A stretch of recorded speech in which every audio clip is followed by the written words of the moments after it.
Okay, so we're going to start talking about day 2 of your folder.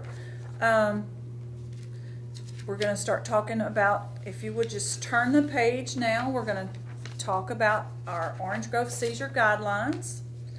And I'm going to read, so if you would just follow along with me.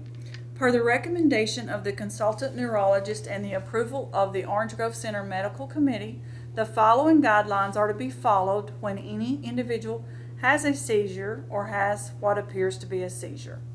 An ambulance will be called and the individual transported to the hospital emergency room if the following applies. The seizure lasts longer than 5 minutes. It is their first known seizure, or it's followed by continuous other seizures. If the individual sustains an injury that requires immediate medical attention, sometimes they may fall and hurt themselves or something, they might get an injury during the seizure.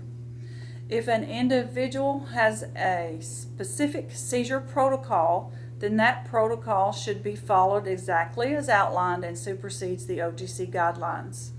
And you would be trained individually on that or read about it in their ISP, their individual support plan. You will know if they have a different protocol that you would be following. If the individual has been responded to by the OGC nursing staff, an ambulance does not need to be called unless directed by the nursing staff. OGC's healthcare services may be utilized in the event of a seizure, even if the individual does not receive their primary care through our healthcare clinic over here. The following must also be done. Family or residential program must be notified. Physician may need to be notified based on the severity or doctor's orders. One of the nurses or the day or residential from the day or residential services or the healthcare services will make this call. Seizure reports must be completed by the staff who observe the seizure activity. The seizure report should be taken directly to healthcare services, and healthcare services will scan this report form to the individual's comprehensive service record. The doctors need to know about all seizure activity in case they need to change their medicines or bringing them in for an exam. So this form, and it's online, the Orange Grove Network, or if you had it on paper, it would look like this. Our PAs and different people still have papers for everything that they do, but it's very important that you fill out the form as to the best of your ability while you're observing the seizure. Or the information comes from your observation after.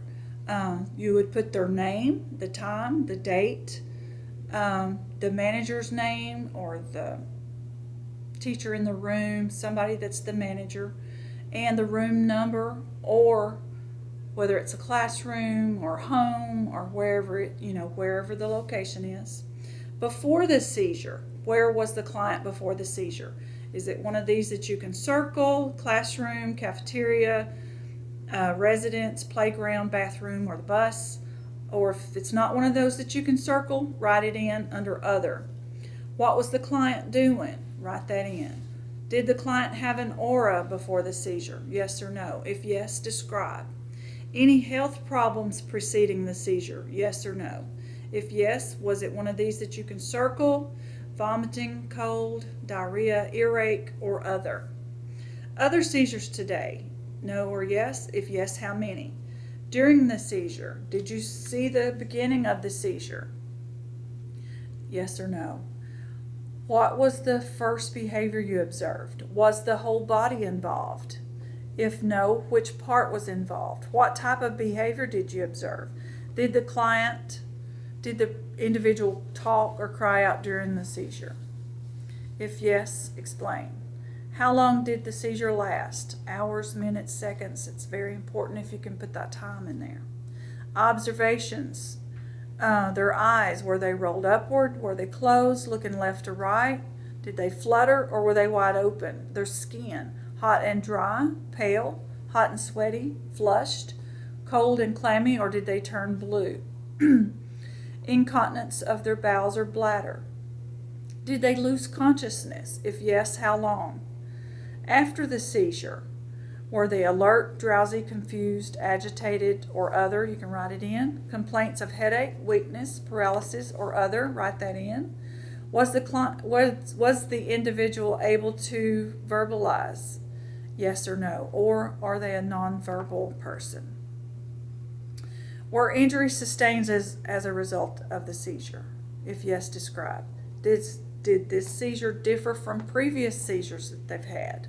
If yes, describe. And who was notified? And you would circle all of those that was notified. And the bottom healthcare documents the type of seizure that it was.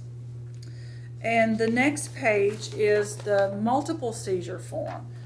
Of course, you know we've read if they're having back-to-back seizures, we've called an ambulance, but we need documentation of each seizure.